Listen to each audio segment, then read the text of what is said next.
গাজার আকাশ থেকে বৃষ্টির মতো ঝরে পড়ছে সতর্কতামূলক পোস্টার। এতে গাজা সিটির বাসিন্দাদের উদ্দেশ্যে ইসরায়েলের জরুরি সতর্কবার্তা দেয়া আছে। স্থানীয়দের পরিবারসহ এলাকা ত্যাগ করার নির্দেশনা দেয়া হয়েছে। লিফলেটে হামাসের বিরুদ্ধে হামলা অব্যাহত রাখার ঘোষণাও রয়েছে। শনিবার ভোর থেকে গাজা জুড়ে হামলায় নিহত হয়েছেন বহু ফিলিস্তিনি। এর মধ্যে বেশিরভাগই গাজা সিটির বাসিন্দা। আকাশপথে বোমা, বিস্ফোরক ভর্তি রোবট আর টানা গোলাবর্ষণে ধ্বংসস্তূপে পরিণত হচ্ছে এই শহর। কালো ধোঁয়ায় ঢেকে গেছে আকাশ। প্রাণ বাঁচাতে দক্ষিণমুখী হচ্ছেন হাজারো মানুষ। দক্ষিণে গেলেই বা কি হবে? দক্ষিণের মানুষেরও তো অর্থের অভাব। মাত্র 1 মিটার জমির ভাড়া 20 থেকে 50 শেকেল পর্যন্ত বেড়ে গেছে। অথচ কারো হাতে টাকা নেই, কাজ নেই, চাকুরি নেই, জীবিকা নির্বাহের কোনো উপায়ই নেই। ইসরায়েলের প্রতিরক্ষা বাহিনী জানিয়েছে, গেল 2 সপ্তাহে গাজা নগরীর অন্তত 20টি সুউচ্চ ভবন গুড়িয়ে দেওয়া হয়েছে। তাদের দাবি, এসব ভবন হামাস ব্যবহার করত।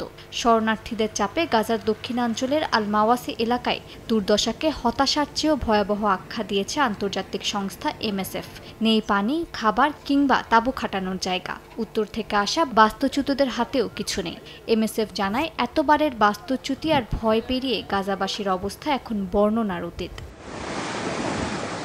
জাতিসংঘের রিপোর্ট বলছে, গাজা ছেড়ে পালাতে গড়ে একটি পরিবারকে খরচ করতে হচ্ছে প্রায় 4 লাখ টাকা। এর মধ্যে ট্যাক্সি ভাড়া, তাঁবু আর জমির দাম আকাশছোঁয়া। আয়ের পথ বন্ধ হয়ে যাওয়ায় এই ব্যয় বহন করা প্রায় অসম্ভব হয়ে পড়েছে। UNRWA বলছে, আশ্রয় সামগ্রীতে নিষেধাজ্ঞা দিয়ে রেখেছে ইসরায়েল। এতে দুর্ভোগ আরও ভয়াবহ রূপ নিয়েছে। হামাস অভিযোগ করেছে, আবাসিক এলাকায় বিস্ফোরক ভর্তি ড্রোন ব্যবহার করছে ইসরায়েল। এটিকে যুদ্ধাপরাধ বলছে তারা। একই সঙ্গে হামাসের কাশেম ব্রিগেডস প্রকাশ করেছে এক ফেয়ারওয়েল পিকচার বা বিদায় ছবি। ছবিতে জীবিত ও মৃত 48 জন ইসরায়েলি জিম্মির ছবি একত্র করা হয়েছে। গাজায় ইসরায়েলের অভিযানে গণহত্যা হয়েছে বলে জাতিসংঘের তদন্ত কমিশন জানিয়েছে। তবে মার্কিন প্রেসিডেন্ট ডোনাল্ড ট্রাম্প বিষয়টি এড়িয়ে গিয়ে উল্টো হামাসের 7 অক্টোবরের হামলাকেই গণহত্যা বলে অভিহিত করেছেন।